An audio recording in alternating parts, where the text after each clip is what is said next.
They going above and beyond to promote the devil, and it's pissing me off. They going above and beyond to promote the devil, and it's pissing me off. Only God can judge me now. One shot, everything rides on two. All of them were red. Did you notice when TD Jakes came out here to address that he's a zesty bottom, a power bottom at that? He wore that same red color that you see Mr. Man with the dress wear on red.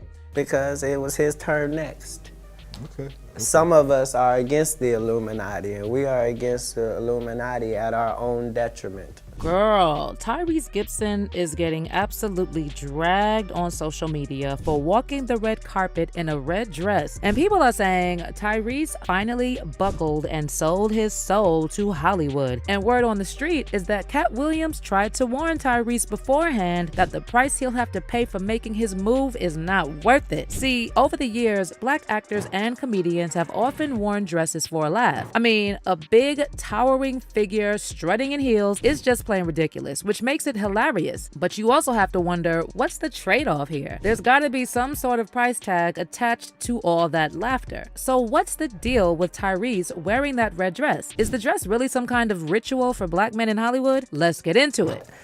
I don't really know how to complain because all of the people that I ever looked up to had to go through it too. Tyrese Gibson is making waves after he walked the red carpet at a film festival in Egypt wearing a bright red dress which he paired with a black blazer. And of course, it didn't take long before social media picked this up and accused Tyrese of doing a dress ritual and selling his soul to Hollywood. Someone on X said they done got Tyrese in a dress. His finances must have been worse than we thought, SMH. But others wondered if Tyrese was actually trying to honor the country he was visiting. One person wrote, "Could somebody help me understand why Tyrese is wearing a dress? I have a lot of respect for Tyrese. What's going on? Is this a dress or some kind of Islamic garb?" Now, regardless of whether this is an actual dress or not, there's been this ongoing narrative, some would call it a conspiracy theory, about how Hollywood makes black actors and comedians wear dresses as a way to humiliate them. All the way back in 2006, Dave Chappelle talked about this theory during his interview with Oprah and revealed he was pushed to wear a dress while working on a movie with Martin Lawrence. When I see that they put every black man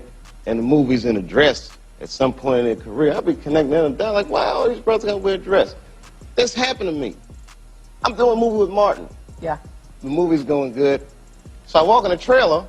I'm like, man, this must be the wrong trailer because there's a dress in here. So Dave straight up told the producers he wasn't feeling the whole dress vibe because it didn't fit the scene and it made him feel uncomfortable. But then the director swooped in with a whole crew trying to pressure Dave into throwing on that dress. They all teamed up on him trying to make it happen despite what he was saying. That should have been in the discussion. What? You don't feel comfortable with it? I mean, it's a hilarious bit. All the greats have done it. So, well, if all the greats have done it, it's kind of hacky, right? You're right. So why don't we just not do it?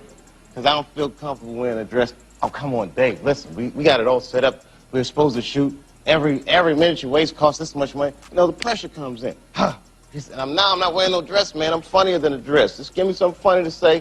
I don't even wear no dress to be funny. The producers finally backed off when they realized that Dave couldn't be swayed. And Dave told Oprah they already had a different script on standby. So it turned out that the whole dress deal wasn't even needed. They just wanted to test if he'd cave in and say yes to it. But the minute it was clear, I was adamant. I'm not wearing a dress. I'm not wearing the dress. All right, fine. Think of something else. Guy comes back 10 minutes later. There's a whole new scene. Hot damn, how did you write the scene so fast? Now, when they later threw the question at Kevin Hart about Dave saying he was pressured to put on a dress, Kevin just shook it off and said that although it never happened to him, he never messed with something that could mess up his whole brand. I definitely haven't ran into to put on the dress. I mean, you know, you have to have boundaries. You have to have limits that you refuse to cross. At the end of the day, you got to know that you're a brand. I'm a brand. You need to protect your brand at all times. But get this, a few years down the line, Kevin popped up in an SNL sketch in a dress, and almost immediately his whole career skyrocketed. The same year Kevin wore a dress in the SNL skit, Katt Williams was promoting Scary Movie 5, and they threw the same question at him about the dress uproar. And Katt straight up laid it down, saying this Hollywood dress thing has been happening for ages, and that it all comes down to whether you choose to join the Illuminati or not. So, you know, some of us make choices. I think it's not a biggest choice for others. I'm saying at the end of the day, Kevin doesn't have to worry about what people are going to say about him wearing a dress because of the long line of dress wearing people before him. So now we have Big Mama's house 1, 2, and 3. Yeah. I've never seen Medea in a pantsuit. I think she wears dresses. So now I'm saying, why are we picking on poor little Kevin Hart? Because it was his turn next.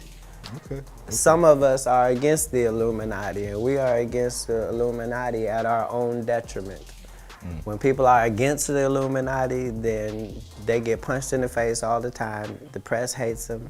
Nobody likes them. Now, back then, plenty of folks brushed this off as some wild conspiracy theory. But now, fans are coming through and saying it all adds up. And Katt knew what he was talking about. Because the truth is, there's a whole bunch of black actors and comedians who hit the big leagues after strutting in a dress on screen. It's like a running story in Hollywood. Seems like for any black man comedians who really hit the jackpot, they have to step into a dress. Way back in the 70s and 80s, Flip Wilson did it, playing Geraldine on his show. Fast forward to the 90s, Martin Lawrence and Jamie Foxx rocked Shanae on Martin and Wanda on In Living Color. Eddie Murphy jumped in as Mama and Granny Clump in the Nutty Professor series, snagging an Oscar for makeup in '97. Then in the 2000s and beyond, it was like a parade. Sean and Marlon Wayans in White Chicks, Tracy Morgan and Kenan Thompson on Saturday Night Live, Miguel Nunez Jr. in Juana Man, Brandon T. Jackson rolling with Martin in Big Mama's House, and of course the man himself, Tyler Perry. They all suited up in dresses like it's become a rite of passage or something. Now, if you want to look at this from a deeper perspective and reflect on the not too distant history of this nation, there's a detailed record of how masters of the enslaved tried to weaken and even destroy the sense of manhood among black men. They viewed black men as threats, so they came up with ways to rob them of what they saw as their strength. That included horrific measures like castration and many other humiliating methods of torture. And there's been a debate swirling around whether black men putting on wigs and dresses is a modern-day version of that same emasculation. Now, to be clear, a black man taking on a black woman's role, whether rocking a dress or a wig or anything else, isn't about stripping away manhood, not for one person or the whole community. Painting that kind of picture is narrow-minded because if black manhood and masculinity are so easily shaken by slipping on a dress or some hairpieces, then it's as fragile as it is toxic. But see, what doesn't get enough attention is how these women characters that these black men take on don't really get the respect and humanity they deserve. You see, a lot of the jokes that keep coming back, the stuff that keeps getting repeated in these stories, it's all about these characters' looks, like how tall they are, or their big hands, wide shoulders, hairy legs, or even facial hair. It's all about these features that, in a world stuck on strict categories, women aren't supposed to have.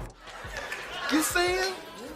You better be glad this ain't no liquor, cause come 12 o'clock, I turn into a wolf. Must be 1:45. I'm not lying. And her body, man, like she was strong. I think she was like an athlete or something, man. And when she got you in that love lock, it was over. It was over. Oh, man. And her arm.